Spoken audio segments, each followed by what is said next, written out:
तो तब गुरुजी ने जोड़ना शुरू किया। कहते हैं ना, जब टाइमिंग होती है, जितना मर्ज़ी आप पास रह रहे हो, जितना मर्ज़ी दूर रह लो, लेकिन जब गुरुजी की टाइमिंग आती है, गुरुजी आपको तभी बुलाते हैं, उससे पहले गुरुजी आपको नहीं बुलाते।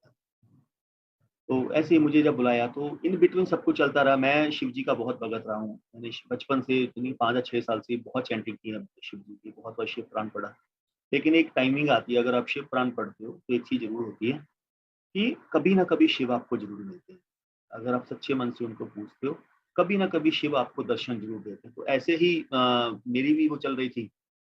तो गुरुजी के बारे में जब पता लगा, तो मैं अमरनाथ की यात्रा पे गया। तो मैंने अमरनाथ की यात्रा पे जाके, तो गुरुजी के पास जुड़े हार्डली 3 मंथ हुए थे। बैसाखी में हम लोग गुरुजी से कनेक्ट हुए, जून-जुलाई में अमरनाथ की यात्रा आई। तो रात को 12:30 मेरी टर्न आई, मैं, मेरा ब्रदर और एक और उनके दोस्त, हम तीनों गए हुए थे। तो जब मेरी टर्न आई तो मैं शिवलिंग के सामने खड़ा हूँ रात को 12:30 बजे, मैं शिव जी से बात कर रहा हूँ।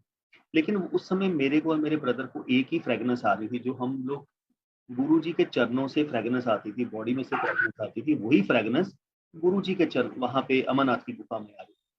तो हम एक-दूसरे की तरफ देख रहे हैं कि यहाँ पे फ्रेग्रेंस आ रही है बहुत सारी, ये तो वही फ्रेग्रेंस है जो गुरुजी के वहाँ से आती है।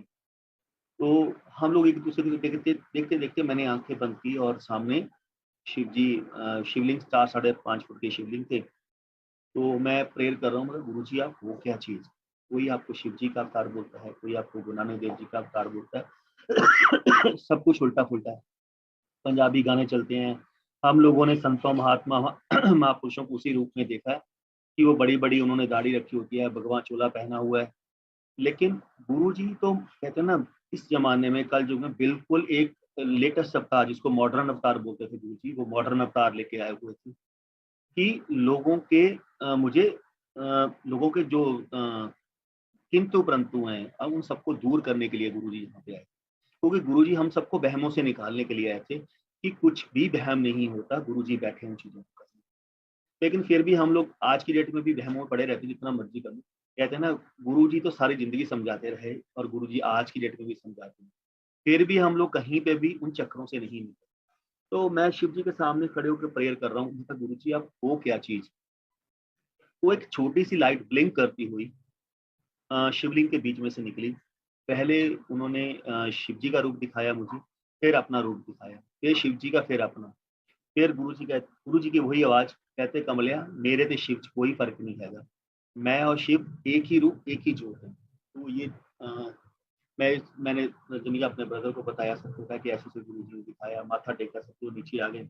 तो रात को वाइफ को 1:30 बजे दर्शन देते हैं ड्रीम में। तो गुरुजी के ड्रीम ड्रीम्स नहीं होते, गुरुजी के ड्रीम्स रियलिटीज़ होती हैं। लेकिन जब तक हमें नहीं पता लगता, तब तक कहते हैं ना, गुरुजी हमेशा बोलते थे, "जिस तन लागे सो तन जाने।" बिना आप उनकी मर्ज़ी के समझ भी नहीं सकते कि गुरुजी ने क्या कहा।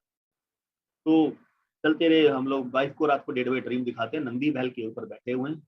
कभी शिव जी के दर्शन करवा रही हैं, कभी अपने दर्शन करवाए गए, शिव जी का बाल रूप में दर्शन करवा रहे हैं। कहते आंटी दर्शन कर ला, नरिंदर ਨੂੰ मैं दर्शन करवाते अमरनाथ दी गुफा दे विच, तू भी दर्शन कर। तो मतलब ये आपकी इनिशियल जर्नी थी जब गुरु जी ने आपके साथ जोड़ा। जय गुरु जी। अगर आपको सत्संग अच्छा लगा हो तो जय गुरु जी कमेंट बॉक्स में ज़रूर लिखिएगा। और आप भी अपना सत्संग शेयर करना चाहते हैं तो आप मुझे अच्छी राइटिंग में लिखकर, साफ शब्दों में, या ऑडियो बनाकर या वीडियो बनाकर, नंबर डिस्क्रिप्शन में दिया हुआ है, उस पे आप मैसेज कर सकते हैं। जय गुरु जी। शुक्राना गुरु जी। अपना सत्संग शेयर कीजिए, क्योंकि गुरु जी ने कहा है सत्संग सुनने वाले का भी कल्याण होता है और करने वाले का भी कल्याण होता है। जय गुरु जी।